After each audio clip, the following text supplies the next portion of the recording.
Boa noite. A Rede Bandeirantes de Rádio e Televisão começa agora ao vivo aqui do seu estúdio no Morumbi, em São Paulo, mais uma entrevista coletiva. E o nosso convidado desta noite é mais um candidato à presidência da República, é o cardiologista Enéas Ferreira Carneiro, do PRONA, o Partido da Reedificação da Ordem Nacional. Enéas tem 55 anos, casado, 3 filhos, disputou a sua única eleição em 89 como candidato à presidência da República e na época teve pouco mais de 360 mil votos. O candidato do PRONA vai ser entrevistado por jornalistas da Rede Bandeirantes de Rádio e Televisão e temos aqui conosco os companheiros Antônio Teles, Luiz Gutenberg, Luiz Nassif, Alberto Luchetti e José Paulo de Andrade. E para abrir o nosso debate de hoje, vamos ter também, havia me esquecido, a participação de representantes de entidades e instituições da sociedade, como o senhor Márcio Valente, que é coordenador do PNBE, o Pensamento Nacional das Bases Empresariais, Fernando Guzmão, da União Nacional dos Estudantes, Rubens Staffner, que é diretor de desenvolvimento do IBEF, que é o Instituto Brasileiro dos Executivos Financeiros, e Gisela Gorovitz, que é conselheira da Associação Brasileira das Mulheres de Carreira Jurídica. Os telespectadores também podem participar do nosso entrevista coletiva através do telefone 842-8000, 011 para quem está fora de São Paulo, 842-8000. Eu quero abrir o nosso entrevista coletiva de hoje com a primeira pergunta ao candidato Enéas Carneiro. Boa noite, doutor Enéas. Não há nenhum indicativo nas pesquisas de todos os institutos, né, que o senhor vá ao segundo turno. Pouco antes de começar este programa, conversávamos aqui na Bandeirantes e o senhor dizia que tem absoluta convicção que vai para o segundo turno, que o senhor vai disputar a final dessa eleição. Em que dados o senhor se baseia, de onde o senhor tira essa informação? Boa noite ao senhor Francisco, boa noite aos senhores telespectadores e aos senhores jornalistas da plateia. É exatamente como nós conversamos há pouco, eu repito a razão de ser da minha convicção. No quadro que se encontra aí, o quadro apresentado à nação, existe uma pessoa que representa os anseios da coletividade como um todo. É desagradável falar na primeira pessoa, mas não há opção. O único candidato que tem absoluta liberdade de movimentos para, em chegando ao poder, desenvolver uma atividade no nível de estadista, compatível com a realização daquilo que se chama a vontade nacional, sou eu. Em que eu me baseio para dizer agora que há perspectiva? Existe um calor gigantesco nas ruas, nas filas de ônibus, em todos os locais por onde passa e por onde meus amigos do partido passam. Existe um processo de contaminação, um processo do qual está participando a sociedade a partir da base da pirâmide. E eu digo ao senhor, nós estamos há mais de um mês do processo. Há exemplos já extremamente contundentes de eleições que se decidiram nos últimos momentos. E a nossa, quero crer, pertence a esse tipo, uma vez que o conteúdo nacionalista, a forma convicta, a maneira contundente, clara e irretorquível em que as nossas teses são apresentadas, farão com certeza com que a população, dentro de pouco tempo, mostre um índice bem maior. Doutor Enéas, qual é o modelo, o senhor como estadista, qual é o modelo de Estado que o senhor defende para atender os chamados anseios populares? E aqui, respondendo a pergunta do senhor, que já muitas vezes me foi feita, eu defendo um Estado que é forte, não um Estado fraco que aí se encontra. Um Estado técnico, onde nos cargos estejam indivíduos de preparo, que tenham nível de excelência, e não políticos escolhidos porque transitaram nos corredores do Congresso durante décadas, como está ocorrendo novamente aí.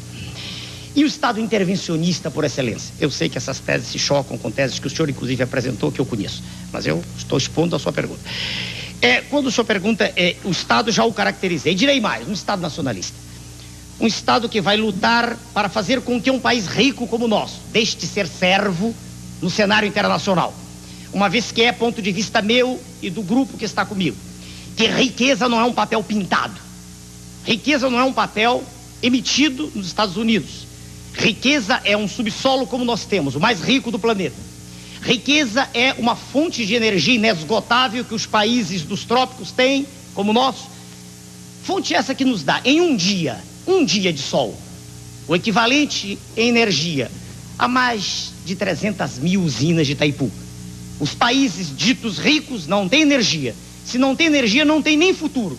E por isso é que existe toda essa gritaria internacional, da qual infelizmente fazem parte dirigentes nossos, no sentido de tentar convencer a população brasileira que ela não tem futuro, que ela é pobre mesmo e que tem que abrir o mercado, abrir tudo.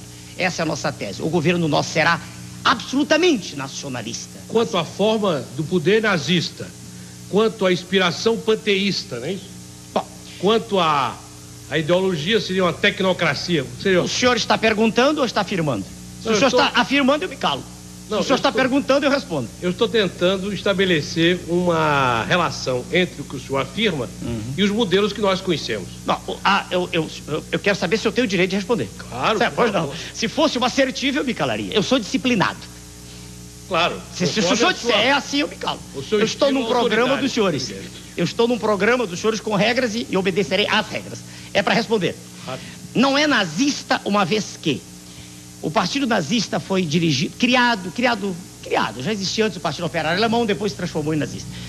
Mas ele teve como seu líder máximo representante o senhor Adolf Hitler, que partia de um pressuposto ideológico que é diametralmente oposto àquele que nós do Prona defendemos. Aliás, no primeiro parágrafo, daquilo que foi o manifesto nosso, que está registrado em cartório e à disposição de quem queira lê-lo, está escrito assim: nós, brasileiros de todas as partes, de todos os credos, de todas as raças, eu quero crer que esse primeiro pressuposto já se choca frontalmente com a tese nazista, que o senhor deve conhecer muito bem, da discriminação. Primeiro ponto. Mas por acaso, pessoas de todas as raças, de todas as partes assinaram esse documento? Olha, eu tenho, aqui na plateia tem um colega japonês que é da raça amarela. Eu tenho colegas, eu sou mestiço, claro, dá pra ver, descendo de brancos, negros, índios. E tenho colegas negros na Executiva Nacional. Eu não fui procurá-los para ter representantes, não. Os indivíduos não são bons ou maus porque são brancos, negros ou amarelos. Eles têm uma bagagem genética e essa bagagem recebe influências do meio e coisas boas ou más vão vicejar na dependência da estimulação externa. Então, você poderia relacionar todas as ações, todos os serviços que vão ser prestados pelo Estado nesse modelo que o senhor defende? Perfeito. Pergunta clara, como é natural. Bom, primeiro, o Estado vai intervir no sentido de evitar o que vem ocorrendo. Vamos falar de riqueza. A desnacionalização das nossas jazidas. Isto é um crime contra a soberania nacional. Minério não é commodity. Minério não é um bem renovável. E os nossos minérios do subsolo são mandados para o exterior de há muito, como se fossem bens renováveis. Eles resultam, veja o senhor, de um processo geológico numa escala de tempo que é muito superior à de uma vida humana. Então, enquanto os Estados Unidos detêm suas reservas estratégicas, nós exportamos como se fossem bananas as nossas riquezas, das quais o nosso pobre povo não tem nem noção, não tem nem ideia de que existem. Isso se refere a manganês, a ferro, manganês fundamental para siderurgia, ferro, isso para estânio, isso para alumínio, na bauxita, inclusive bauxita refratária, e isso valeria uma hora de discussão, mas saiamos deste assunto para outros. Pretende-se a cada instante, e eu ouço isso, e houve uma tentativa colossal de quebrar-se o monopólio da Petrobras. O nosso partido é radicalmente contrário a isso, e digo por quê para o senhor. Uma empresa eficiente, uma empresa que em 40 anos de existência investiu mais em capital do que todas as multinacionais instaladas no país em 100 anos. Elas todas investiram 72 bilhões de dólares. A Petrobras sozinha investiu 82 bilhões. Pode interromper. O senhor é um grande profissional aí de cardiologia. O senhor ganhou essa excelência técnica de mão beijada ou o senhor disputou muito para chegar onde chegou? Não entendi. O senhor é um grande especialista em cardiologia. Nós conhecemos a sua reputação. Muito obrigado. O senhor chegou onde chegou? De mão beijada, ou batalhou?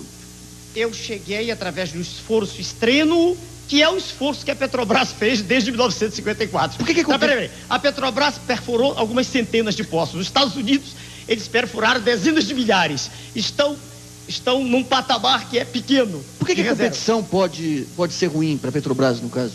é simples. Petróleo é energia. Aliás, do nosso ponto de vista, está saindo isso no nosso livro, que estará, se Deus quiser, para toda a imprensa à disposição, lá pelo final do mês, o nosso projeto completo de governo. A Petrobras, o senhor perguntou em que seria, perdão, perdi. Por que a Petrobras, a competição seria nociva a Petrobras se ela será tão estimulante em outras áreas? Sim, eu respondo ao senhor. O grande problema não é a competição, ela é extremamente válida em muitas áreas. A questão é que energia é poder. Energia, não há nada que se faça no mundo sem energia, nada. Nem no nível da matéria inanimada, nem no nível da matéria viva. Se nós não nos alimentarmos, dentro de pouco tempo pereceremos. E, no nosso ponto de vista, é perigosíssimo, dado um fato que é notório para qualquer pessoa que tenha um mínimo de lucidez, ou poder que tem o capital estrangeiro aqui, hoje, no nosso país. É perigoso, do nosso ponto de vista, que se quebre o monopólio, no sentido de que atrás de capital nacional, quer dizer, como existem de mineradoras, quer dizer, como o ICOME, por exemplo, um nome nacional, mas atrás venha um potencial gigantesco, né, de países do primeiro mundo, do G7, e que nos tire aquilo que nos dá soberania. Nesse sentido apenas, nesse momento em que nós dizemos que não faz sentido, do nosso ponto de vista, que se abra o monopólio. Mas deixa eu só entender Entendi perfeitamente, senhor. Beleza. Jazida embaixo da terra não é riqueza. Opa, aí eu discordo do senhor. Ela vira riqueza quando é trabalhada, quando se vende, quando se trabalha, quando se utiliza na siderurgia, embaixo da terra. Como é que o senhor pretende, no caso aí, segurando as jazidas, como é que o senhor pretende fazer uma exploração? De que capital que o senhor acha que o Brasil pode dispor para fazer uma exploração? Qual seria a exploração racional dessas jazidas? Perfeito. Bom, primeiro, eu me permito discordar do senhor, e não vai nisso de respeito. É o natural nas discussões, né? O papel não é riqueza. O papel é apenas um instrumento de troca, mais nada. Riqueza é aquilo que eu tenho, aquilo de que eu posso lançar mão. O minério é riqueza. Se o senhor disser, não é em ato, do ponto de vista aristotélico, é em potência, sim. Mas pode ser transformado. Precisaremos de um empurrão. Nós temos hoje riquezas em papel no Brasil que estão se esvaindo de forma criminosa. Isso não é noticiário, né? Isso não sai nas primeiras páginas. Honra ao mérito, há poucos dias atrás saiu no jornal O Globo, né? Uma notícia pequena, mas saiu. Nós pagamos valor extraordinário de serviço da dívida interna, e o senhor também conhece o assunto muito bem.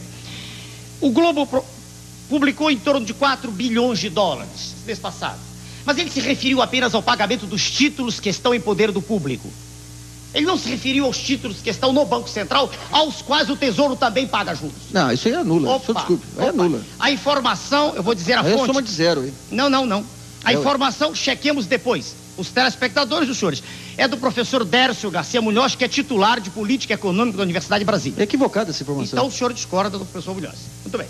O Globo diz 4, eu não tenho números na mão, eu vi apenas com a caneta na mão, não tenho nada para lhe mostrar. Estou com a cabeça apenas. 4 bilhões de dólares foi o número publicado. Então trabalhamos com 4 e não os 6, que é a informação de que eu disponho. Ano passado, em 93, agora o dado é oficial, não há como negá-lo. O Serviço de Saúde todo do Brasil teve um aporte de 6 bilhões de dólares, quando deveria ter de 12. Então o senhor imagina, aceitando o seu número, que eu não tenho como provar que o meu é real, quase tudo que se gastou em um ano está sendo gasto. Tudo bem. Agora o senhor tem a saúde e tem o investimento em minério. Por favor. Tá, desculpa. Eu estou só dizendo que, durante a década passada, 100 de bilhões de dólares, um valor vultoso, foi gasto pagando serviço da dívida interna. Eu não estou nem falando, veja o senhor, no descaminho. Eu não estou falando no que sai pelas fronteiras, eu não estou falando em pedra preciosa, é nada disso. Eu estou falando naquilo que é pago oficialmente, para um sistema financeiro que está apodrecendo a nação. Aliás, não é só a nossa, todo mundo considerado em desenvolvimento, que não tem nada de desenvolvimento, que é subdesenvolvido mesmo. Esses valores são monstruosos. Não se necessita dessas cifras tão grandes para atuar, veja o senhor. E ainda mais porque, se o senhor trabalhar com o minério, imediatamente quando o senhor o retira, e se o senhor o manufaturar... Tem que ter capital. Não, porque 6 bilhões que o senhor falou, esses 4 bilhões... 6 bilhões. Os 4 bilhões da dívida interna, se o senhor somar ao que falta à saúde hoje, vai dar para atender a saúde. Não, mas aquilo foi o ano... Senhor Luiz Nassif, aquilo foi o ano inteiro. Isso aqui é um mês. Não comparemos a escala. Um mês, esse serviço da dívida, por favor, esse serviço da dívida é de um mês. Aquilo foi o ano todo. Não, isso é de certeza absoluta agora. Sou médico, por favor. Isso aqui é um mês. E o serviço de saúde foi um ano. Um ano. E tem médico aqui do lado, 4 colegas meus, por favor. O Serviço de Saúde do Brasil recebeu durante o ano inteiro 6 bilhões de dólares. O povo não sabe disso. Reclama porque o hospital está caindo aos pedaços.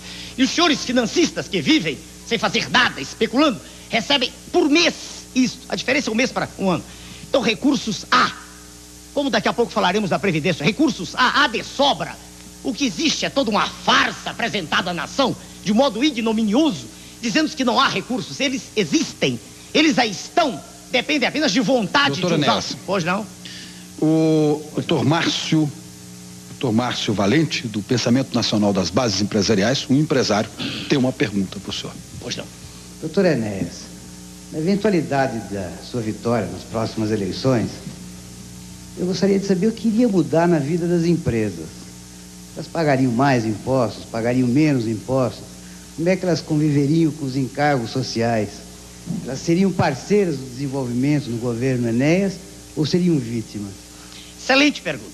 No nosso projeto, que está ainda no computador, ainda não está na impressora. Embora nós estejamos a um mês da eleição. Não quer dizer nada. Isso não quer dizer nada. Se o senhor me perguntar o esforço que foi feito, porque nós não temos a máquina do governo trabalhando para nós, o esforço gigantesco que foi feito, o senhor entenderia que é prazo recorde isso ir para a população um mês antes. Ainda mais porque, se o senhor me perdoe, se o senhor me perdoa, né? Todo o que está escrito no livro que eu estou dizendo aqui, no nosso partido não existe a contradição tão comum no meio político de dizer-se uma coisa hoje e amanhã o oposto, na dependência de um vice-presidente que entra ou que sai. Por favor, eu não quero que os senhores me amem, mas pelo menos respeitem um trabalho sério que está sendo desenvolvido.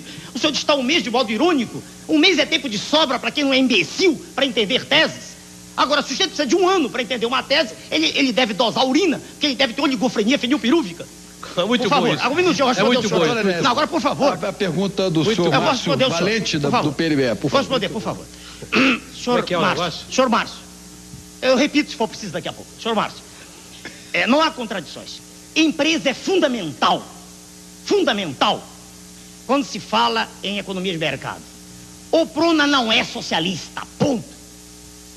Não tem essa posição dúbia, ambígua, de se dizer, quando interessa, a favor da iniciativa privada. Quando não interessa, não. O Prona é a favor da iniciativa privada, ponto. Primeira etapa, respondido. Claro, e quando eu digo isso, digo de modo irretorquível, irrefragável. É a favor da iniciativa privada. O senhor não está falando num governo intervencionista? Como é que fala? Eu assim eu não termino a responder. Um minuto, terminarei. Essencialmente, o primeiro ponto meus do colegas seu, que aguardassem o próximo bloco. do seu Eu gostaria programa, que o senhor Eu respondo a completasse- cada um de cada vez. Eu gostaria que o doutor Enéas completasse a pergunta do empresário Termino já. Márcio Valente, e a Pode gente ser. vai para o intervalo. Com Perfeito. O empresário. Para ser específico, depois a gente desenvolve, o Estado pode agir em duas coisas. Não o faz porque é fraco, extremamente fraco, porque os governantes têm sido pacóvios, títeres, bonecos na mão do capital. Como é que o Estado pode intervir? Pode intervir em tributação e em taxa de juros. Briguem à vontade, discutam à vontade, mas é a nossa tese, nós a defenderemos até o fim. Taxas de juros e tributação. Então, no caso específico que o senhor perguntou da empresa, a tributação que é paga hoje é algo absurdo, é algo inconsistente, é algo ilógico. O Prona tem um projeto. Nós, num tempo recorde, trabalharemos com 4 impostos, 2 federais, 1 estadual, 1 municipal. E iremos até, isso já está escrito, está no computador, né? Iremos até aquela faixa do imposto só, deixando a contribuição previdenciária de lado, mais para frente. Quer dizer, nós diminuiremos bastante as alíquotas. Faremos com que o empresário possa investir, porque diminuindo taxa de juros também, ele se sente bem para investir. Hoje, qualquer indivíduo que tem bom senso e quer ter lucro, ele prefere aplicar dinheiro, é mais fácil do que investir. Então as empresas terão o direito de viver dentro de um Estado, dentro de um conjunto em que a sociedade terá prazer de trabalhar e o empresário de investir. Haverá um retorno que hoje é mínimo.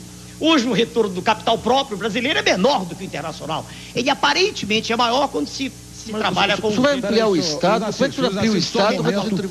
Só um momento, o senhor terminou? Terminei? Então nós vamos fazer um pequeno intervalo, entrevista coletiva volta daqui a pouco. Com prazer.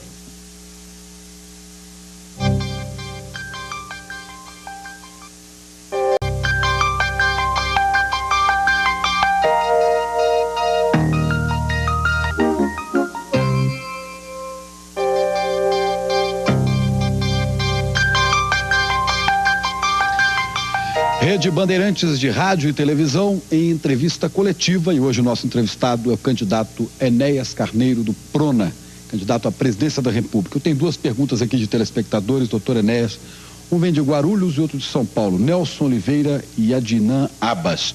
Eu vou juntar as duas porque, de certa maneira, elas têm um ponto em comum. O senhor eleito, pergunta o senhor Nelson, fechará o Congresso? E o senhor Adnan Abbas pergunta se o senhor não se considera um verdadeiro ditador.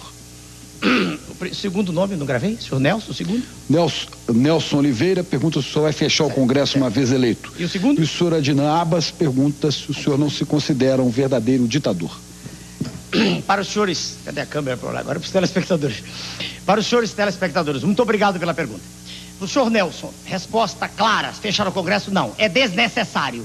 O Congresso é inepto, não há nenhuma necessidade de fechá-lo.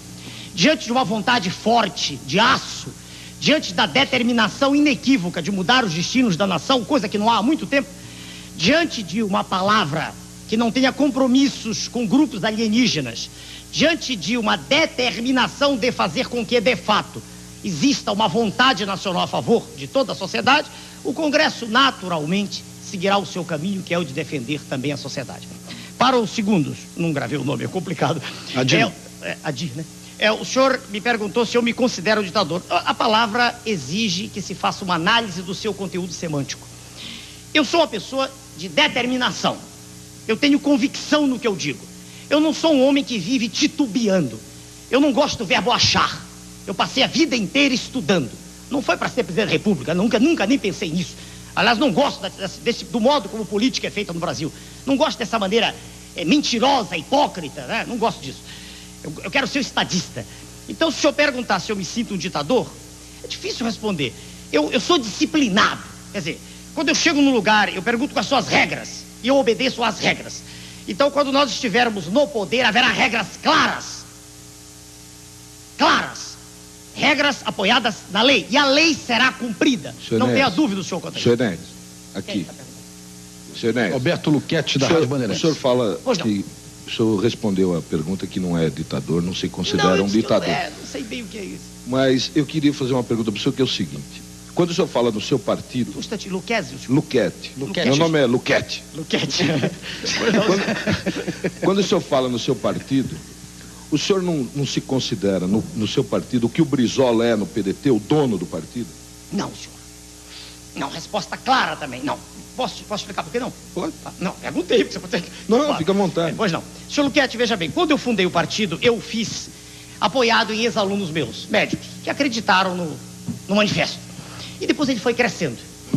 Foi natural. Quantas pessoas são filiadas ao seu partido? Não sei. Não sei. Não tem pra mim a Não sei por quê. importância. Porque são poucas ou porque são muitas? Não, nem porque são poucas, nem muitas. É porque eu perdi o controle disso. Eu teria que a cada instante estar ligando para cada regional. Quanto usar isso? Não tem a menor importância para mim. Eu cortei. Posso responder daqui a pouco, para terminar ele? Por favor, daqui a pouco. Isso não tem importância para mim. Partido político no nosso país não tem a menor importância. Eu vou dizer aquilo que o senhor perguntou em off agora. Se não um partido chamado PMDB, gigantesco. Gigantesco dentro do Congresso, dentro das câmaras, na rua não existe. Na rua não existe. Se eu perguntar para qualquer cidadão sair à rua, sair de dentro do nosso estúdio aqui, perguntar, ninguém acredita. Então não tem importância nenhuma ser grande dentro do Congresso e ser pequeno fora. Muito bem, agora para o senhor Luquete. Luquete, é porque é uma pessoa chamada Luquezzi, é um professor de cardiologia. Eu sou Luquete. Luquete, já sei. Perdoe ter confundido. Senhor Luquete, não, eu digo que eu não sou dono, não. Por algumas razões. Primeira, porque eu não sou dono de nada, nem do meu corpo. Ele pertence ao universo, daqui a pouco eu vou embora.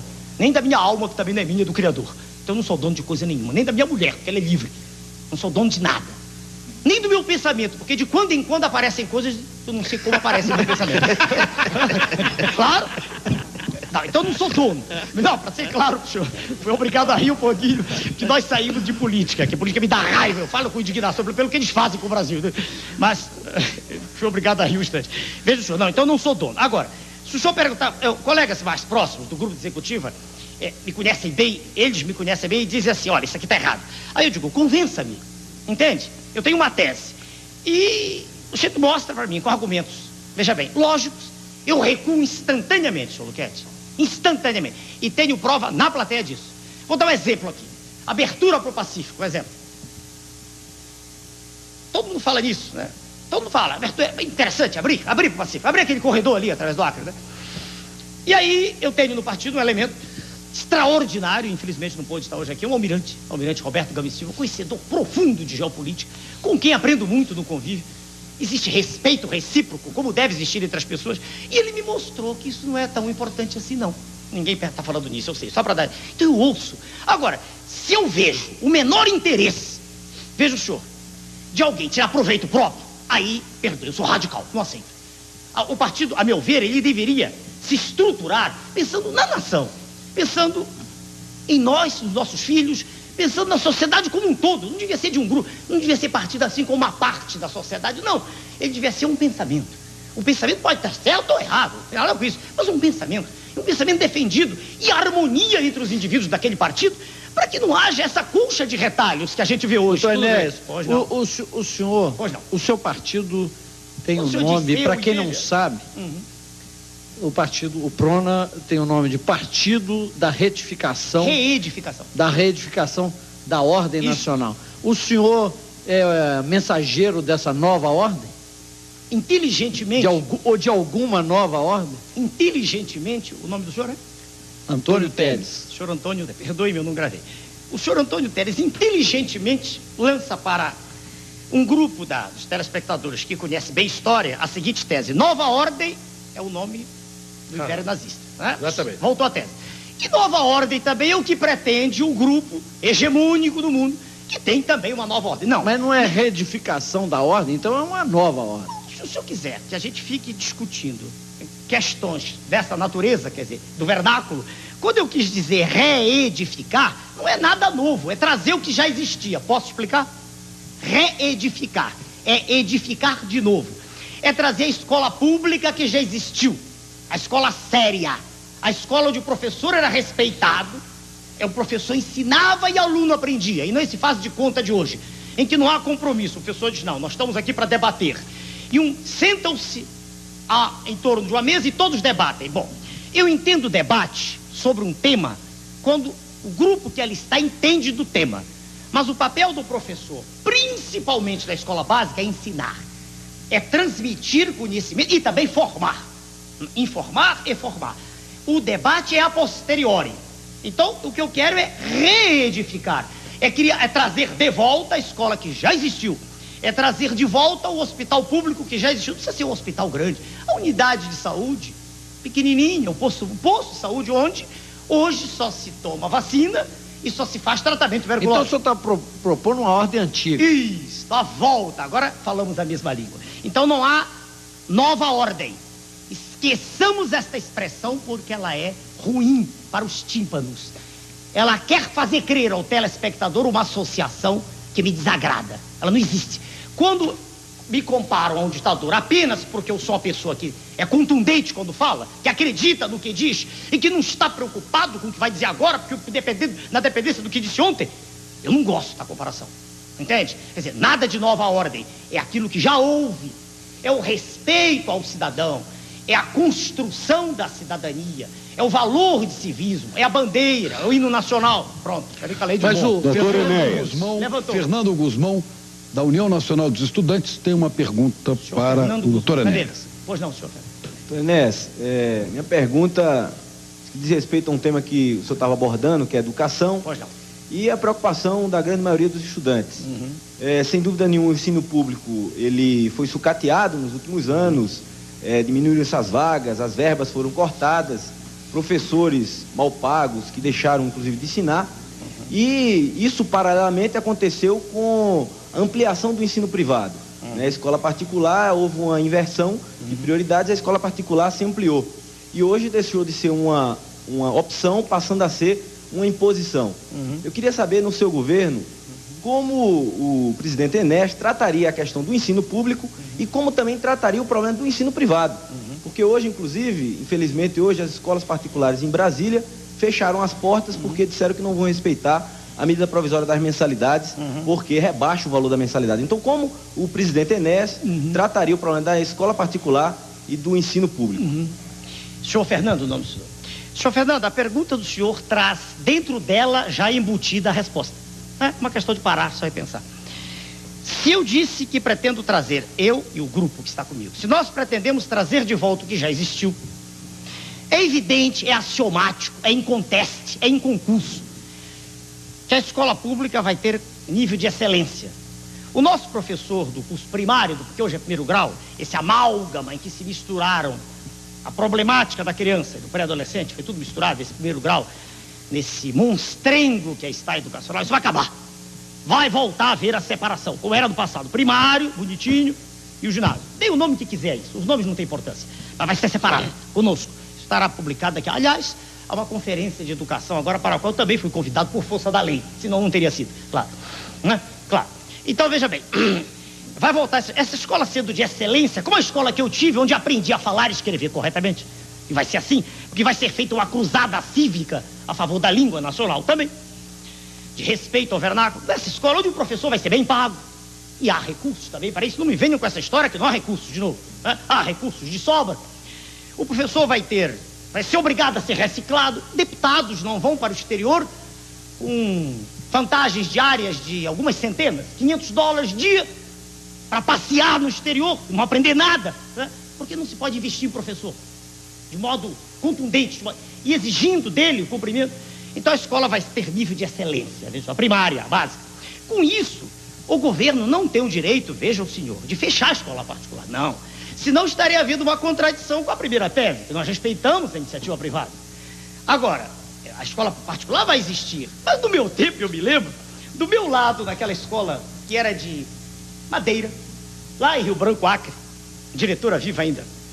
Saudação à senhora Clarice Ficuri, diretora, estou falando para a tela, a senhora Clarice está viva ainda, diretora da minha escola, que era de Madeira, hoje está de alvenaria, só que a qualidade caiu muito de ensino, muito. Veja o senhor, naquela escola havia ensino de primeira categoria. Os indivíduos, filhos de famílias abastadas, para lá iam com prazer, os pais mandavam, o senhor está entendendo? Assim como eu não vou pegar o indivíduo está na economia informal, agarrá-lo e dizer venha para a empresa, não é isso. Vamos fortalecer a empresa, vamos investir na empresa, vamos fazer com que o empresário tenha segurança, tranquilidade para trabalhar. E aí o indivíduo que está na informalidade, ele pouco a pouco vai preferir a estabilidade. Assim também a escola particular. Pouco a pouco irá sendo drenado esse contingente enorme que está na particular e irá caminhando para a pública. Espera aí, uma coisinha mais. Agora, na segunda pergunta, o senhor falou sobre a lei. Brasília, senhor Fernando Guzmão, em estando no poder, nós somos a favor da lei. A lei tem que ser cumprida. Se ela é boa ou má é uma questão a ser discutida a posteriori. O senhor entende? Lei existe para ser cumprida. Em 89 eu dispunha de 15 segundos para falar. Falava 14, eu cumpria a lei. Entende? Lei existe para... Senão não é lei. O senhor está entendendo? Então, se o senhor perguntar a minha opinião sobre o que está ocorrendo, eu sou radicalmente contra. Mas eu não tenho poder para intervir. Entendeu? Se a lei... Se há uma medida provisória que determina isso ou aquilo, ela tem que ser cumprida a ponto final. Mas o que eu perguntei é o seguinte, qual o tratamento que o senhor daria? Porque a escola particular hoje, pelo quadro do ensino público, ela na verdade é uma escola obrigatória. Porque se não tem vaga na escola pública, o pai e a família é obrigado a ir para a escola particular. Aí esse fato de Brasília. As escolas, em função de não acharem a lei favorável a elas, não cumprem e fecharam as portas até que a medida provisória não seja aprovada no Congresso. Então, de que forma o senhor agiria nesse caso, sendo presidente da República? Meu Deus do céu, o que o senhor está me perguntando também tem uma resposta óbvia. A lei existe para ser cumprida. Veja bem, se o sujeito não cumpre a lei, há diversas maneiras de ele ser apenado, diversas, que se procure no Código qual é a pena a ser cumprida e que a pena seja imposta sem discussão, independentemente de quem seja ele ou do nível social. Doutor Enélio, o senhor está dizendo o seguinte, se não fosse, respondendo a ele, se o senhor fosse presidente da República, o senhor não faria nada, entregaria isso ao poder competente, que no caso seria o judiciário. É isso que o senhor está dizendo? Peraí, um minutinho. Não teria nada a fazer? Eu nem parei aqui para examinar a questão.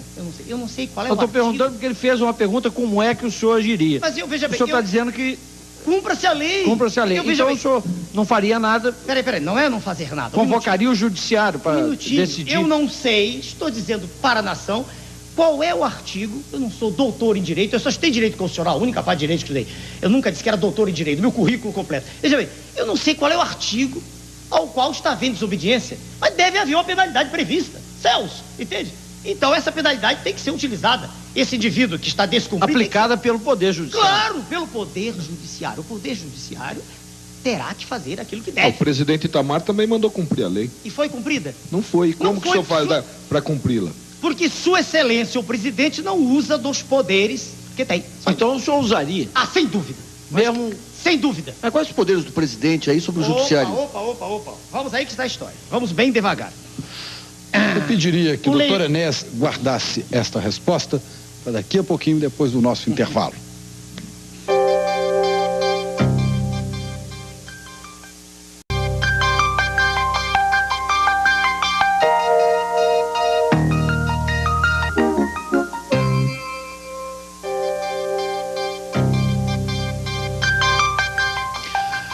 A Rede Bandeirantes de Rádio e Televisão está em entrevista coletiva. E o nosso entrevistado desta noite é o candidato à presidência da República pelo PRONA, o Partido da Reedificação da Ordem Nacional, o doutor Enéas Carneiro. No bloco anterior, havia ficado uma pergunta aqui do nosso colega Luiz Nassif. Eu pediria que ele refizesse a sua pergunta. Doutor Enéas, a pergunta é a seguinte: dentro de um regime democrático, aí é o judiciário, o presidente não tem poder de prisão. Então é nesse sentido que eu perguntei qual seria a sua atuação como presidente nesse episódio. Eu estava... Bom, só completando, eu gostaria de acrescentar uma pergunta de Alexandre Murrier, do Rio de Janeiro. De que modo o senhor acredita que o seu partido poderá combater de modo eficiente os oligopólios que dominam a economia brasileira, uma vez que cabe ao Poder Judiciário a competência de punir empresários desonestos e coisas do tipo? Okay. Acho que junta-se ali a pergunta do Luiz Nassif. O senhor Luiz Nassif primeiro. Senhor Nassif, veja bem, a tese que nós vimos defendendo há muito tempo é a seguinte: tudo funciona numa sociedade à base de exemplo, né? Isso a gente vê numa escola, a gente vê numa empresa, a gente vê numa família e pode ver numa nação que, por excelência como a nossa, e constitucionalmente mostrou que era no plebiscito, é presidencialista. Eu quero crer, não tenho como provar isso, que diante de um exemplo forte, esse exemplo vai se transmitindo à nação. Essa é a tese que eu tenho. Eu sei que o presidente não pode ele sair prendendo, não existe isso, é o judiciário que tem que fazer. Mas eu acredito que um exemplo de seriedade, de convicção, de ação plena, permanente, desde o primeiro momento, e não esse ato de ir e vir, que é comum na política brasileira, eu acredito que isso faz com que o próprio judiciário, que dos três poderes, a meu ver, é o que ainda tem mais força hoje, atualmente, né? Eu acredito que até ele também se engajará nesse processo. Essa é a minha maneira de ver. Zé Paulo de Andrade. Agora o senhor tinha alguém antes, não? Não, havia uma pergunta com relação ao oligopólio, no mesmo sentido da pergunta de Luiz Nassif, do senhor Alexandre Murrier, do Rio de Janeiro. Pois não. Bom, eu perguntaria ao doutor Enéas Carvalho, por que o senhor se candidata a presidente, se lhe falta suporte partidário? O senhor mesmo disse que não sabe quantos simpatizantes tem o seu partido, quantos integrantes sequer o senhor sabe quantos tem o seu partido, mas não é um número expressivo. Por que, presidente? O senhor foi até coerente, disse em 89 que o eleitor não o veria em 90, não o veria em 92, voltaria a vê-lo em 94, o que está acontecendo agora. O senhor não poderia dar uma contribuição à nação como legislador, doutor Enéas? Perdão, o nome do senhor? José Paulo. Senhor José Paulo, algumas corruptelas só que eu me permito corrigir. Meu nome é Enéas Carneiro. O senhor disse Carvalho, por isso que eu perguntei seu nome antes. Não, nada demais, senhor. Não, obrigado a saber. Meu nome é Enéas. Também porque eu digo na televisão sempre meu nome é Enéas. É mais fácil, né? Exato. Bem, o senhor disse que eu não sei quantos integrantes. É verdade? E eu respondo por quê? Porque isso não tem a menor importância. E eu já dei exemplo aqui de público, isso não tem importância. Integrante filiado, não tem importância. Não existe estrutura partidária no país ligada à sociedade. Não existe. Agora, simpatizantes eu sei, sim, senhor. Isso eu sei. Os simpatizantes se revelam a cada instante que eu vou à rua. São os simpatizantes. Não dos que gritam apenas Enéas, esses são um número grande, mas dos que se aproximam para me abraçar, para apertar minha mão e dizer eu estou do seu lado para endireitar o Brasil. Então eu sei quantos são. São um número bastante significativo. O senhor confirmou o que eu disse em 89, eu lhe agradeço a sua observação. Eu disse que não me candidataria a nenhum outro cargo. E a última questão, a não ser a presidente. E agora por quê? Porque, observando o quadro que aí está diante de nós, veja o senhor, de deterioração termodinâmica progressiva da ação pública. Isso é bom. Gutenberg, desculpe. Eu me impressiono com as suas expressões, são realmente muito curiosas. Muito obrigado. Eu passei a vida estudando, senhor. Reflete isso. Então, pro senhor... Pro senhor José Paulo, então. Estou me obrigando a sorrir, tá vendo? O programa deu. O senhor não está com problema de labirintite, não, não, doutor? Senhor, não. Hein, doutor Enéas? Não, nenhum. Não, porque fala daqui, o senhor olha para lá. Não, eu olho para cá, para que ri dali também. Tem problema de labirintite, eu conheço. Assim. Então, a natureza me deu um dom esse de fazer com que haja um ambiente descontraído, a pessoa ri, isso me agrada. Isso é um dom do Criador, né? Veja bem, eu não gosto é quando se mistura isso com as teses que eu defendo. Uma coisa é a pessoa ser agradável, não ser fechada, trancada, sisuda, quer dizer, conseguir fazer com que os outros riam. Outra coisa é não ter nada para dizer. E como legislador, o senhor não poderia ser mais útil à nação? Não, deixa eu dizer, senhor Zé Paulo, né? Sabe por que não, senhor Zé Paulo? Um legislador, por mais culto que seja, por mais interessado que esteja em resolver os problemas da nação, ele não consegue. Deixa eu dizer para o senhor, hoje quem manda na nação, realmente, e aqui fora não, eu estou dentro, quer dizer, mas fora, ninguém sabe, quem manda são os líderes partidários. O senhor ainda há pouco mostrou tanto apreço pela lei, agora o senhor está dizendo que o legislador não pode fazer nada? Uai, eu estou falando da coisa já feita. Se a lei existe, ela tem que ser... Se o legislador não é capaz de fazer a lei, como é que vai existir a lei? Mas se eu... Espera, ela aí está. Isso é um fato inconteste, como o senhor está aí e eu aqui. Se a lei aí está, boa ou má, ela é para ser cumprida. Em nenhum momento alguém me perguntou se ela é boa ou má. Ninguém perguntou isso aqui. Se perguntarem, é 1 hora para discorrer sobre o assunto. Sobre a qualidade. Peraí. O senhor faria melhor? O senhor faria melhor, senhor? Legislação? O legislador não é capaz de fazer a lei. Um minutinho. Não nos percamos. Só ele primeiro. Aí. Um deputado sozinho, por melhores que sejam suas intenções, ele não muda o quadro nacional. A contribuição dele é extremamente pequena quando existe. Eu tenho uma deputada, uma só, do nosso partido, dona Regina Gordilho. Uma senhora extremamente séria, que teve coragem de dar o pulo no escuro, de vir para o meu lado. E permitiu, graças à sua coragem, que nós pudéssemos entrar com uma ação de inconstitucionalidade, garantir nossa candidatura, que tinha sido impedida de um modo inconstitucional pelos senhores congressistas, porque temiam exatamente o que está ocorrendo. Que com essa clareza meridiana, eu expusesse essas ideias. Então, um deputado não tem como mudar a nação. Já num país presidencialista como o nosso, o presidente da República, por ser o símbolo nacional, ele tem esse poder. Ele pode. Por isso eu me candidatei. Está respondido, senhor. Doutor Enéas, deixa eu fazer uma perguntinha, voltando. Quem está falando? Só uma retificação aqui. Aqueles 4 bilhões de serviços da dívida por mês não existem, viu? Opa! Existe 600 a 800 milhões. Um minutinho. Sabe o que? Deixa eu ver. 600 a 800 milhões, e que é muito dinheiro. É muito dinheiro. Vai dar, no final do ano, uns 8 bi para 10 bilhões. Posso redarguir? Posso? Pode, claro.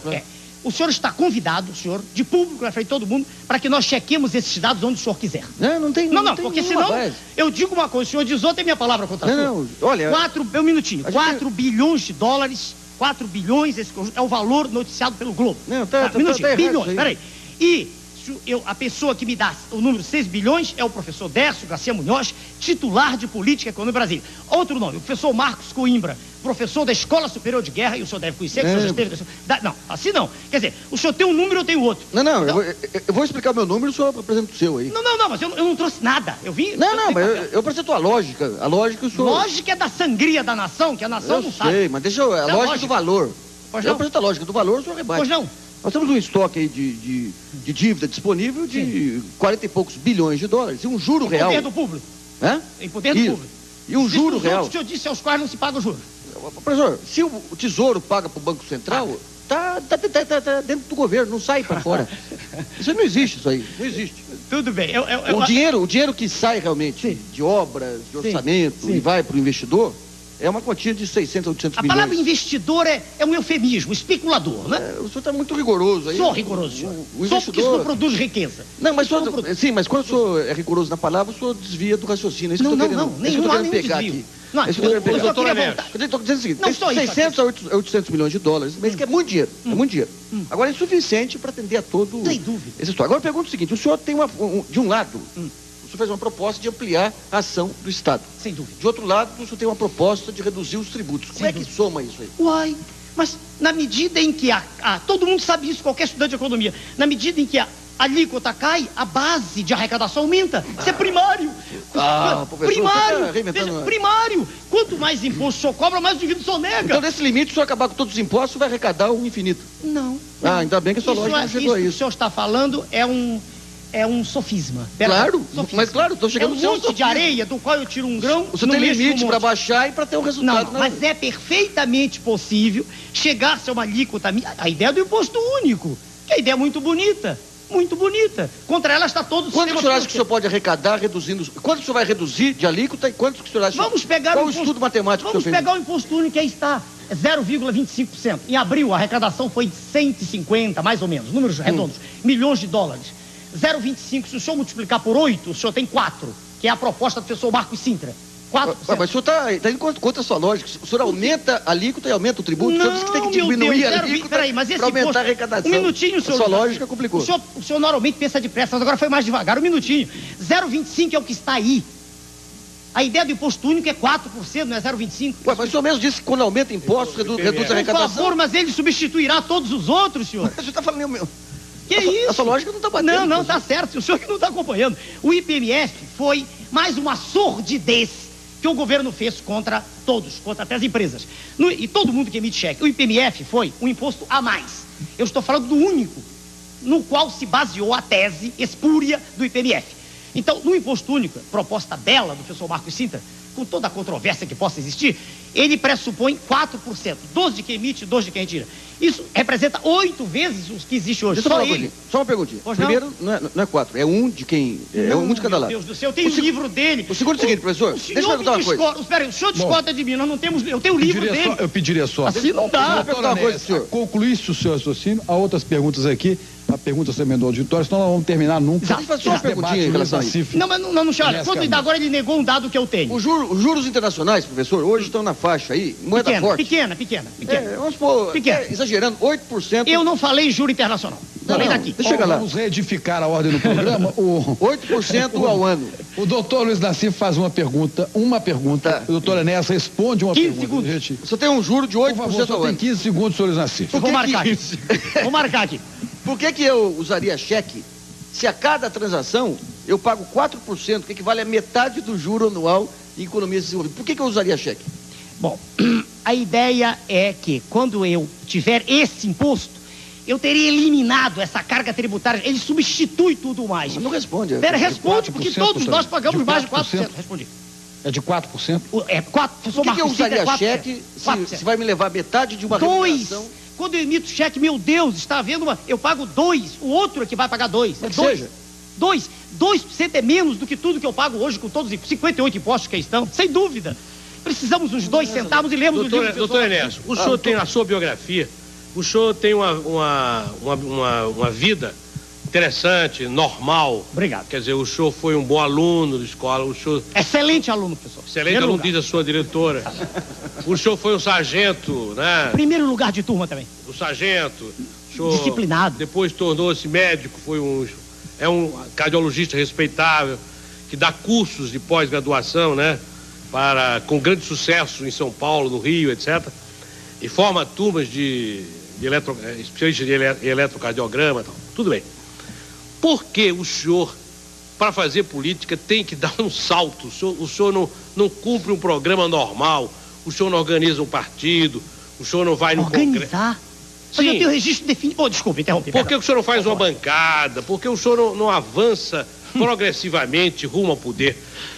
Será que o senhor quer ganhar pela excentricidade, pelo exotismo, por essa insolência com que o senhor faz a sua propaganda?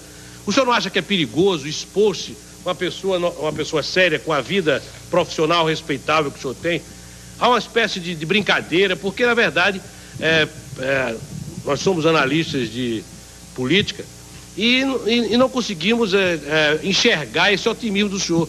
Aparentemente, pelo menos, o senhor não tem a menor chance de se eleger. Pergunta, o senhor está demorando. Eu estou olhando o tempo aqui. Eu não tenho chance de eleger. Como é que o senhor... Por que o senhor não faz? O senhor tem 15 segundos. Por que o senhor não faz? Já passou muito mais, eu quero o direito de Agora ele tem mais 15. Por que o senhor não faz? O caminho normal. O caminho normal de chegar ao poder. Aqui doeu as regras. É isso aí. Ok, eu quero saber que tempo eu tenho, senhor Francisco. O senhor tem o tempo necessário à resposta, por favor. Beleza. Que resposta inteligente. Por favor, responda. Eu não gravei, eu estou escrevendo aqui o primeiro, eu quero gravar seu nome mesmo. Luiz Gutenberg. Senhor Luiz. Senhor Luiz, primeiro sobre organizar. Organizar um partido já foi feito. Ele tem registro definitivo. Aliás... Mas isso é a parte formal. Ué? Olha, as descrições das suas assembleias no seu consultório são risíveis. Peraí, são risível que a imprensa pessoas. fala. Peraí. Ah, não, o senhor já falou, agora é minha vez, por favor. O senhor me dá o direito? Minha vez. O senhor tem o direito. Senão eu não o interrompi. Veja bem. Eu pediria que o senhor fosse sucinto quando costuma ser. Só isso. Mas você pode falar. Peço um pouco mais do que os 15 segundos, Sim. dado o fato de Confio no seu bom senso, Muito doutor obrigado. Enes. Pelo organizar é cumprir a lei, eu o fiz. Ter bancada não significa nada. Senão o partido que tem maior bancada seria respeitado na rua e é ridicularizado. Resposta 1. Insolência, não. Eu tenho apenas contundência. Eu o trato com todo o respeito. Em nenhum momento houve de minha parte nenhum ataque verbal. Apenas existe contundência, convicção de quem fala. Por que eu não faço o caminho normal? Porque se ser normal é pertencer a uma manada de búfalos, muito obrigado, eu não pertenço. Entende? Eu não quero estar fazendo o que todos fizeram, ir e vir. O presidente da República vai, volta a senador. O outro é governador, volta a vereador. O outro é isso não é carreira. Carreira é soldado, cabo, sargento, até... Eu nunca vi um almirante voltar a ser sargento. Carreira é a carreira militar, eclesiástica, etc. O que existe no meio político é um processo cínico, sórdido, de estar sempre no poder.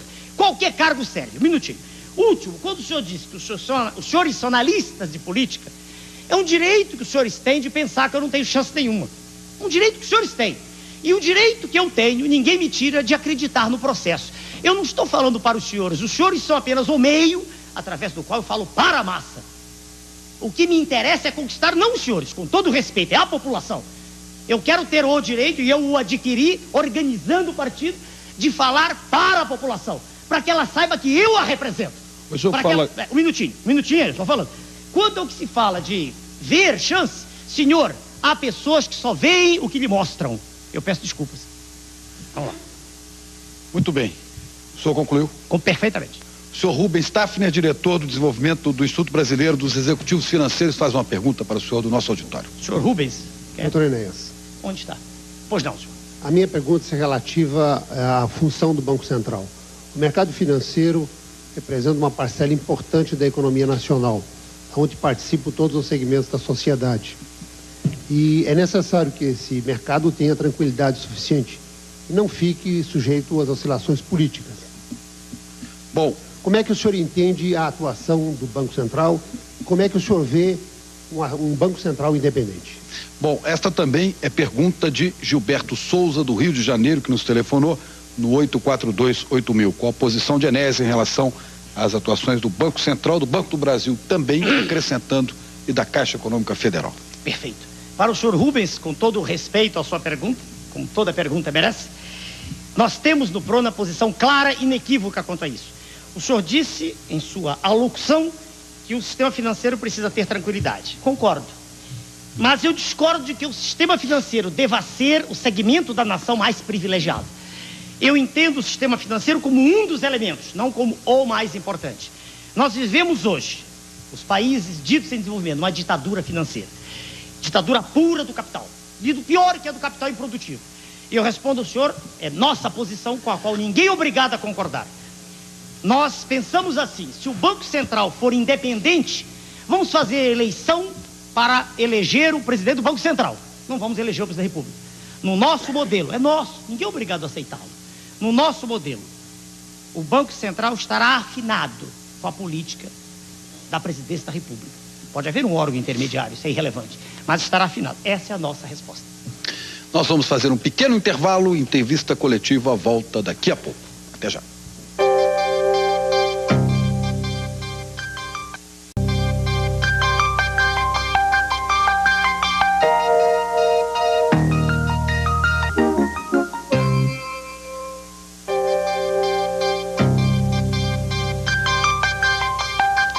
A Rede Bandeirantes de Rádio e Televisão faz esta noite entrevista coletiva com o candidato do PRONA à presidência da República, o doutor Enéas Carneiro, e eu quero abrir esse bloco com a pergunta da senhora conselheira da Associação Brasileira das Mulheres de Carreira Jurídica, dona Gisela Gorovitz. Doutora Gisela, que está aqui no nosso auditório. Doutor Enéas, com os temas reforma agrária, escalada da miséria, o senhor armaria uma equação? Doutora, no nosso projeto nós imaginamos o termo reforma agrária, a expressão reforma agrária, como algo de muita controvérsia. Nós pensamos numa reordenação do espaço agrícola. A propósito, Luiz Dutra, de Três Lagoas, Mato Grosso do Sul, telefonou perguntando qual a política agrária do Imaginamos a divisão que já existe do homem do campo que quer produzir em 2 grandes grupos. Aquele que quer produzir e já tem um certo nível de capacitação técnica, quer dizer, que já tem algum preparo e quer ser um empresário, e que não precisa do Estado a não ser como intermediador, uma espécie de bolsa de terras. E um segundo grupo mais numeroso, este sim que necessita de apoio específico no sentido de assentamento. Nós vemos o assentamento como algo factível, inclusive com desapropriação, mas com o Estado pagando o valor, quer dizer, o Estado adquirindo o endividamento. Será uma obra de cunho eminentemente social, sem que se espere com isso o aumento de produção. O segundo grupo, sim. O aumento de produção, do nosso ponto de vista, pode ser obtido utilizando os recursos que aí estão. Se nós compararmos as áreas agricultáveis daqui do nosso país com o do NAFTA, por exemplo, proporcionalmente, nós não temos por que temer. A nossa safra tão decantada de 76, 80 milhões de toneladas, ela passa a ser até insignificante. Nós acreditamos que o homem assentado deva ter assistência médica, as potencialidades dele devem ser estimuladas não só no sentido do trabalho agrário, como também outras aptidões que ele possa ter. É um projeto bem grande, né? O senhor falou em assistência médica, então, que é a sua especialidade. Eu gostaria de saber, então, assistência médica, pública ou privada, pública e privada. Qual seria a opção? A tese é a mesma que foi aduzida no início para a escola pública. O hospital público, ele não é do pobre, ele é do cidadão. Quando um cidadão comum, cai na rua desacordado, se ele tem se ele cai e ainda está consciente, se tiver dinheiro, ele chama até o helicóptero. Mas se ele está desacordado, se ele cai desacordado, pobre ou rico, ele vai para o hospital público. O hospital público é o direito de todos. Então, da mesma maneira, o Estado vai intervir, vai fazer com que o sistema de saúde volte a ser o que Você acha que o médico tem que ser um assalariado, doutor Inés? Sem dúvida, como qualquer outro. Por que não? O médico, veja o senhor, hoje ele tem salários aviltados como professor. Aliás, peraí, é rara hoje a forma de atividade profissional que é bem remunerada, raríssimo. Mas só para terminar lá. Então, o sistema de saúde único, de novo, é uma falácia. Ele está no papel. Nós temos, eu não disse não houve oportunidade, nós temos uma centralização doutrinária. Nós acreditamos que a descentralização deve ser na execução só, mas não na doutrina. O que nós pretendemos e faremos valer, em lá chegando, é que o atendimento médico seja o mesmo em todo o país. Isso é possível. Isso é perfeitamente factível, desde que exista, de novo, vontade, determinação. Eu quero lembrar que, ao responder essa pergunta, o doutor Enéas respondeu também o doutor Arthur Ungarete Júnior, de Santo André, e Cleonice Alves de Freitas, de São Paulo, médicos perguntaram a respeito da questão médica. Doutor, e sobre agricultura, a Mirko Gianotti, do Mato Grosso, que perguntou sobre a agricultura doutor também. Enéas, embarcando nessa, talvez, na nossa opinião, ficção, é um direito seu. Na coisa, uma certeza de que o senhor vai para o segundo turno, quem é que o senhor gostaria, quem é que o senhor imagina que vai ser o seu competidor? Difícil responder isso.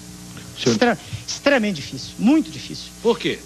Porque o quadro é altamente indefinido, porque a base da pirâmide, que realmente é quem elege, que não está mais assistindo ao programa, porque acorda às 4 da manhã, a base da pirâmide está ainda sem nenhuma definição. Estatísticas feitas por diversos órgãos mostram que metade da população não está participando ainda. O processo se define nas 3 últimas semanas, está extremamente difícil. O ex-governador Leonel Brizola acha que as pesquisas são uma conspiração contra ele, contra certamente o senhor também, porque... Eu nunca disse isso. Bom, mas... Quem? O senhor afirma que está bem, tem grandes possibilidades. As pesquisas dizem que não. As pesquisas retratam, veja o senhor, um instantâneo, elas não são um filme.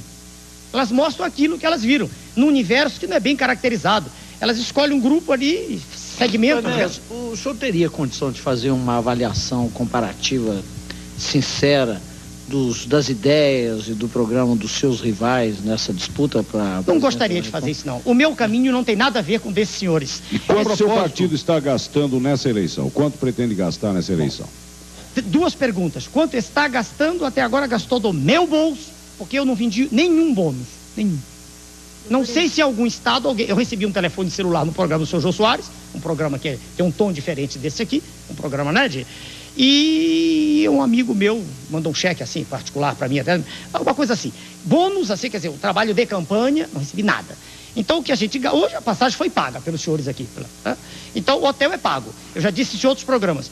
Eu não faço comícios, não fiz até hoje, e falo através dos meios de comunicação. Os 3,6%. Aliás, os 7,2% aqui em São Paulo, né? Pela firma Toledo e Associados. Os 6% em Brasília e em torno de 6% no interior de Minas, são reflexo apenas disso. A base da pirâmide não foi alcançada. Agora, sem dinheiro fica difícil, né, doutor? Bom, o dinheiro suficiente para a passagem eu tenho.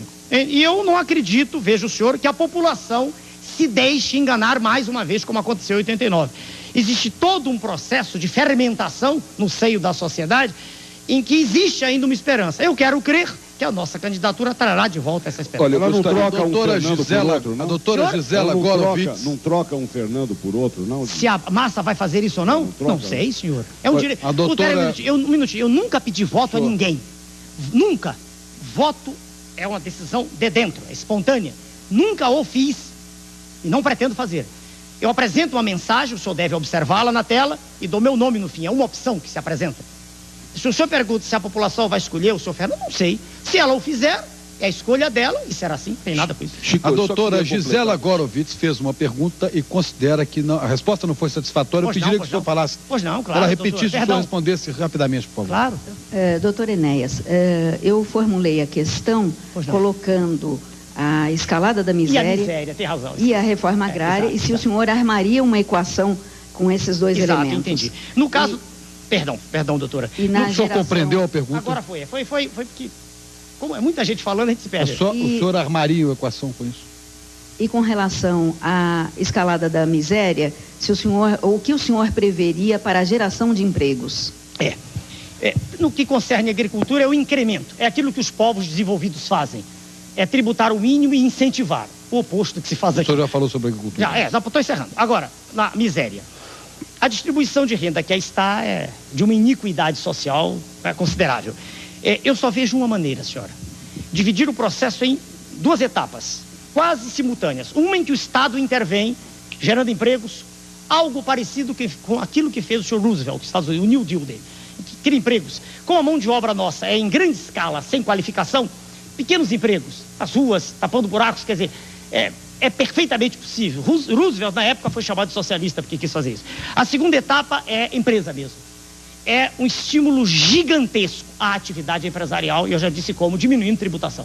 E criando, inclusive, bolsas, né? A questão dos meninos de rua, por exemplo, bolsas, né? A empresa, hoje ela não pode nem contratar um menor, porque a legislação é tão dantesca que ela não tem por que contratar um garoto. Então, criando condições para que o empresário fique tranquilo, entende? Que ele possa empregar, eu quero crer que isso é sanável. Chico, eu queria fazer uma colocação que na outra parte eu pediria a partir de agora, nós estamos chegando ao final, eu tenho uma série de perguntas aqui de telespectador que eu gostaria de fazer um bate-bola rápido que eu vou colocar. Eu pediria então que a gente agisse o senhor insinuou que alguns candidatos têm ajuda, e quando o Gutenberg falou do seu plano de governo, o senhor falou que ele não foi nem impresso ainda porque o senhor não tem dinheiro.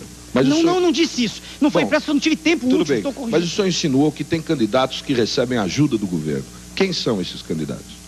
Olha, eu não tenho como documentar, provar. Mas o senhor deixou entender que tem alguém que recebe ajuda do governo. Veja bem, eu quero crer que se o dinheiro aparece... Bom, vamos ser claros. Para quem, senhor Enéas? Vamos lá. Sua Excelência, o candidato do governo, que é ex-ministro... Quem é? O nome dele? Que necessidade, todo mundo sabe. Sua Excelência, o senhor Fernando Henrique.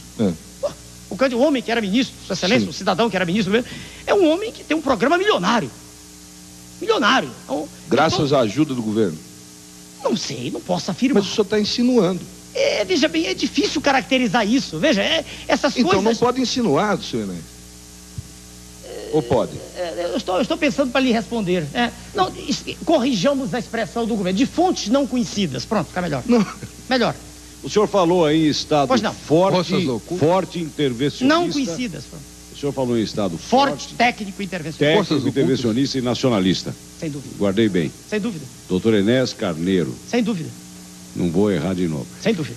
O senhor me lembra muito o Jânio Quadros, que dizia que o Estado deve ser forte e ágil. Esse intervencionista não seria o ágil do Jânio Quadros, não. Que tinha como gurus políticos Nasser e De Gaulle. Quem são os seus gurus políticos? Eu não tenho gurus, eu admiro o ex. presidente francês, o de Gaulle, eu admiro pela personalidade, eu admiro qualquer pessoa que tem determinação. Nasser também? Não conheço bem a trajetória, não conheço bem a pessoa, eu era criança, né? Não tem. O senhor de Gaulle, sim. Agora, quando o senhor pergunta sobre o Estado, sobre ágil, a palavra para mim, ela, de novo, ela é de um linguajar extremamente moderno. Ágil é rápido, ágil ao pé da letra é isso. É um Estado que intervenha naquilo que a sociedade espera dele. Hoje o Estado é servo da classe política, é inimigo da sociedade, é isso. Bom, eu tenho aqui uma série de perguntas do telespectador. Eu vou começar a falar rápido com o doutor Enéas, pedir que faça um bate-bola rápido com essas perguntas. Não vai conseguir falar mais rápido, né? Hermelindo Trevisan, de São Paulo. Pergunta, eu pediria rápidas respostas, que é um bate-bola. Que proposta o senhor tem para os aposentados? Receberem uma aposentadoria digna depois de terem trabalhado 3 décadas e meia na nação. Isso é possível? É possível, sem dúvida. A história da Previdência, eu não há mais tempo aqui, é outra farsa também. Bom, Jefferson de Corumbá pergunta se o senhor acredita em Jesus Cristo. Sem dúvida. Josué Gonçalves de São Bernardo do Campo, o senhor é a favor da pena de morte? Totalmente contrário a qualquer forma de eliminação da vida. Contrário à pena de morte, contrário ao aborto. O aborto, o senhor responde. Contrário Daniel também. Melo de Brasília e Marcílio Duarte de São Paulo. O senhor é a favor de controle da natalidade? Controle de modo educacional, não controle de modo através de intervenção. Ensinar as pessoas que é muito mais fácil educar um número menor de filhos do que uma prole muito grande. Leonardo José Paulino de São Paulo, o senhor vai fazer o que com o Plano Real se eleito? O Plano Real é uma ficção. Não dá tempo para explicar aqui. Existe hoje... O senhor vai acabar com a moeda, é isso? Não é acabar com a moeda, é criar uma série de condições que façam com que realmente a moeda tenha valor, e não isso que está aí, que é uma farsa. Marcos Lima do Recife, qual a situação das Forças Armadas no seu governo? Reaparelhadas para que possam ter o seu lugar no papel de defesa da segurança e da integridade do território nacional. Hélio Ferreira Lobo de Barbalha, no Ceará. O que o senhor pensa do projeto de mudança do curso do Rio São Francisco? E o senhor tem algum projeto para resolver o problema da seca? Sem dúvida, o projeto já é antigo, não é meu, é de muito tempo atrás. A perenização das águas dali daquela região, a utilização das águas subterrâneas, tudo isso está dentro do nosso projeto para o Nordeste. O Nordeste, na verdade, não tem seca, ela é fabricada. Isso é uma farsa também. E o serviço militar obrigatório? Sem dúvida, porque sem serviço militar obrigatório, nós não teremos forças armadas com jovens imbuídos de um ideal para defender a nação. Quando você fala segurança externa ou interna, ou ambas? Segurança, eu citei, da nação em relação ao exterior. A segurança interna só em momentos de absoluta necessidade. Mas talvez esse momento já esteja existindo. Como, por exemplo, fazer cumprir as escolas fazerem cumprir a lei? Não, nunca pensei nisso. Nunca pensei. Estou pensando no que concerne, por exemplo, a situação do Rio de Janeiro, onde 3 pessoas conhecidas minhas foram assassinadas há pouco tempo agora. Bom, Eliana pergunta de São Paulo, pergunta se o senhor é a favor do serviço militar para mulheres. Nunca pensei nisso. Eu não tenho nada contra, tem que pensar nisso. Nunca pensei. Rui Barbosa da Bahia, mas Rui é de Barbosa Itabuna. nasceu no dia 5 de novembro, o senhor Rui Barbosa. Bom, esse é de Itabuna. Pensei que era o senhor Rui Barbosa. Não. Eu estou dizendo que Rui Barbosa de Itabuna, na Bahia.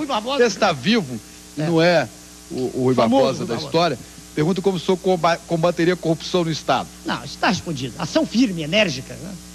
A Mauri de Almeida Campo Grande, o senhor já falou sobre distribuição de alimentos no Brasil. Qual seria o projeto? O senhor falou nisso? Não. Quando falou da agricultura? Eu não gosto dessas coisas. Eu não gosto de nada disso, não, desse processo de estar dando comida. Isso não resolve nada. Tá? Claro que naquele momento em que o indivíduo está morrendo de fome, um prato de comida resolve. Mas a médio prazo isso tudo é uma farsa. O que tem que ser feito é gerar emprego. O que tem que ser feito é investir na empresa. O que tem que ser feito é diminuir tributação. O que tem que ser feito é diminuir taxa de juros. O que tem que ser feito é privilegiar o capital produtivo em detrimento do capital especulativo. De que maneira o futuro presidente Enéas tratará da dívida externa? Até agora só os ministros da Fazenda e presidentes nunca tiveram coragem de tratar a dívida com dignidade.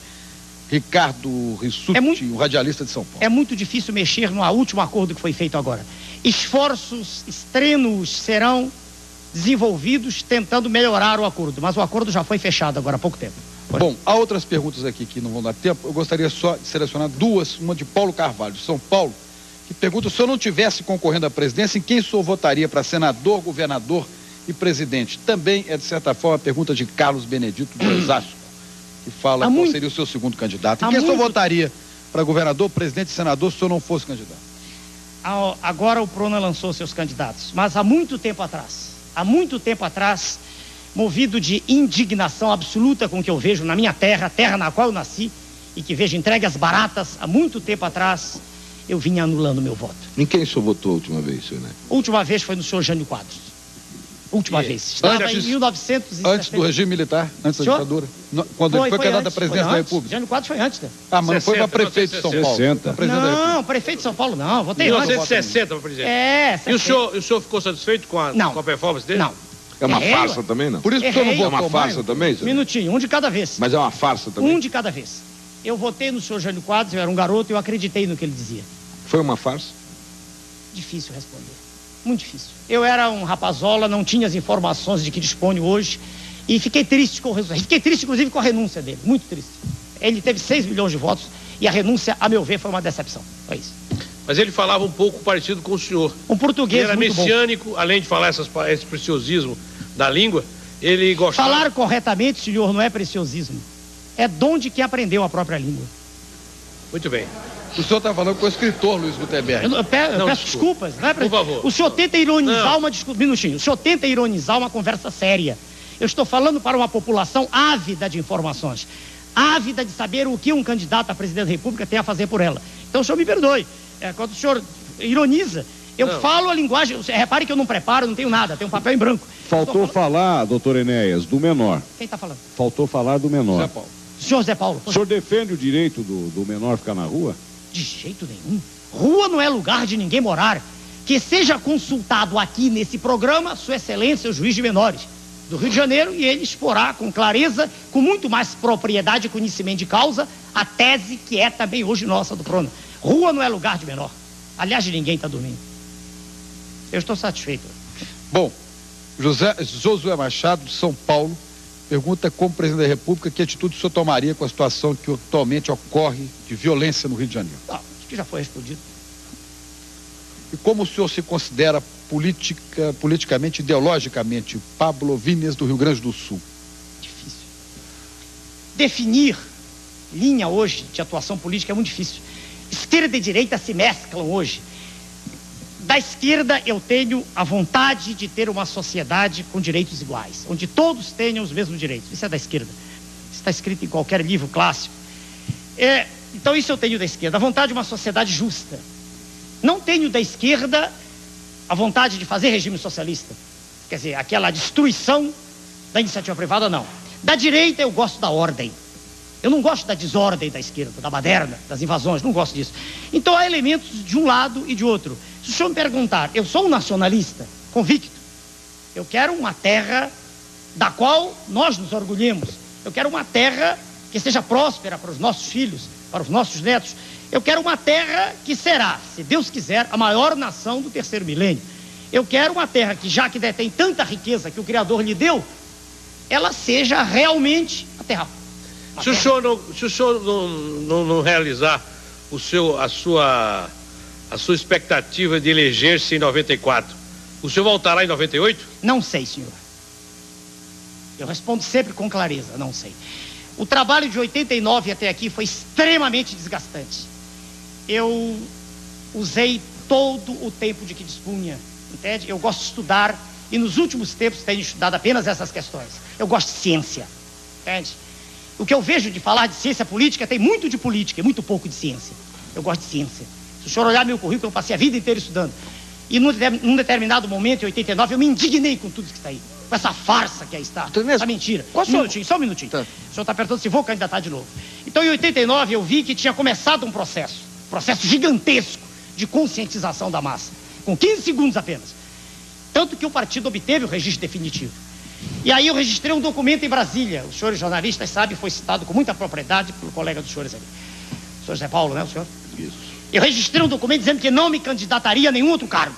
Em compensação, aceitou o emprego do SBT para fazer uma intervenção usando o pitoresco do nome Enéas. Um minutinho. Pitoresco é a maneira como o senhor vê, não é como generais, brigadeiros, engenheiros, médicos veem que estão comigo.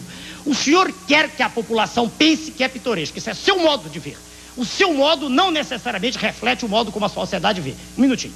Segundo, eu aceitei o emprego do SBT porque era uma maneira de, estando como aqui estou, expor essas mesmas ideias. Nunca houve, da direção do SBT, nenhuma intervenção no que eu dizia.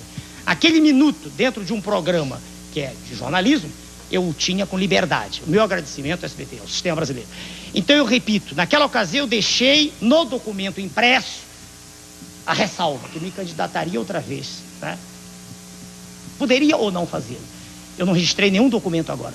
Então, para ser bem claro ao senhor, eu não sei se candidataria. Doutor Enéas, faz uma pergunta. Como é que o senhor encara aí, o senhor estava falando em ciência, a sua especialidade? Qual é o papel que o Brasil, qual é a dimensão hoje da... Medicina?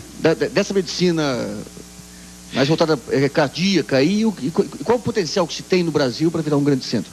Eu pediria que o senhor fosse tão rápido quanto possível nessa resposta. Entrou no assunto, é difícil. Veja, senhor, do ponto de vista de assistência, nós estamos muito mal. Assistência efetiva, muito mal. Nós temos núcleos de excelência, como o Instituto Coração em São Paulo e muitos outros, Paraná, Rio Grande do Sul, Rio de Janeiro. Mas no atendimento básico, veja o senhor, ao cardiopata, ao hipertenso, ao coronariopata, nós estamos mal. Nós estamos mal não é por culpa dos nossos colegas médicos, é por culpa do Estado, que está fraco, ineficiente. Nós estamos muito mal. Agora, nós temos núcleos de excelência que fazem tudo para despontar e que competem com as melhores organizações no exterior. E sem dúvida, senhor. Quem o senhor acha que estaria bem no seu governo como ministro da Saúde? Eu dei aula para mais de 20 mil pessoas. É facílimo escolher, senhor. Mais de 20 mil médicos, facílimo. O senhor acha, o senhor falou agora há pouco que às vezes vem um pensamento que o senhor não sabe de onde. É verdade. O senhor acha que é uma força superior que o encaminha para ser candidato a presidente? Se eu respondesse isso de modo insensato, precipitado, eu estaria sendo mentiroso. Se eu dissesse ao senhor, agora, nesse momento, e para a população, eu sinto que Deus, eu estaria sendo, perdoe-me, ridículo diante de mim mesmo. Eu não sei de onde vem a inspiração, não sei. Se o senhor me perguntar se eu creio em Deus, creio. Mas eu não vou ser cínico de dizer aqui que recebi chamado, nada disso. Isso seria de um cinismo que eu não aceito, o senhor entendeu? Agora, se o senhor disser, de quando em quando o senhor recebe, digamos assim, no momento exato, a iluminação, quer dizer, aquilo que faço, o que eu respondo, o que tem que ser respondido, é verdade, acontece. Doutor Isso é uma dotação do Criador. Doutor Enéas, nós vamos terminando o programa, mas tem 3 perguntas aqui que eu não posso deixar de fazê-las, de Alexandre Jardim, de São Paulo, Marcos Antônio da Silva, de São Miguel Paulista, e de Armindo dos Santos Ferreira, de São Paulo. O senhor é pessoa pública, o senhor não acha que sem barba ficaria com aparência melhor? Não acha que o tom de voz mais baixo ajudaria? O outro, que é o advogado, se tem alguma preocupação com o seu visual, talvez se o senhor cortasse a barba, ficaria mais digerível ao quem vota. E Armindo dos Santos, se o senhor ganhasse a eleição, cortaria essa barba? Ela é ridícula. Está feito os termos. O senhor escolheu aquelas que são, por excelência, histriônicas. São 3. Sem dúvida. Inteligentemente, o senhor deu o tom que lhe interessa dar ao final do programa. Agora é minha vez de responder. Eu digo ao senhor que as outras já foram feitas. Certo. Essa é a interpretação que o senhor faz do meu trabalho. Sem dúvida. Não, do finalzinho só. Antes não. A barba porque não tem nada... O senhor me desculpe, elas não teriam tanta relevância quanto outras que foram feitas, e eu então as guardei por serem as últimas para o final. O senhor não vai receber todas. Vou responder. A barba não tem nada a ver com o processo político. Eu deixei crescer na década de 70, quando eu estava escrevendo um livro. O trabalho de ter que fazer barba todo dia me cansava, e eu, quando percebi, já estava, não era mais barbudo, já estava barbado. E gostei, deixei. Não tem nada a ver com o processo político. Sobre mudar visual, não. Eu sou assim mesmo. E para aquele que diz que é mais digerível, eu respeito o seu direito. Eu não estou pedindo voto ao senhor, estou me apresentando à população. E a última eu nem me lembro. Acho que era barba. Eu não notei barba e visual, a última eu não vi aqui. Era isso. É barba também. Muito obrigado aos senhores. O senhor está no equilíbrio, então. O que faltou lá, está aqui, está equilibrado. Muito obrigado pela sua participação na nossa entrevista coletiva. Doutor Enéas, eu agradeço aos meus colegas aqui presentes e convido para, novamente, na segunda-feira que vem, entrevista coletiva com outro candidato à presidência da República. E atenção, amanhã, às 10h30 da noite, aqui na Bandeirantes, com a mediação de Marília Gabriela, nós vamos ter o primeiro debate entre os candidatos à presidência da República, com a confirmação de todos os candidatos que aí estão, que asseguraram a presença